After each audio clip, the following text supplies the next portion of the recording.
What I do if they need to go in or out is take either my crescent wrench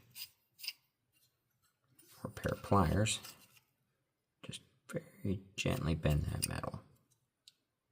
I've probably gone I went past the mark. Just did too much, but lay that back out. And I'm happy with that there. Let's see, I'm not in great focus there. But what you're looking for is for both of those points to come down and touch the corners where this stub hits the flat. Once that's done, the screw gets tightened back down.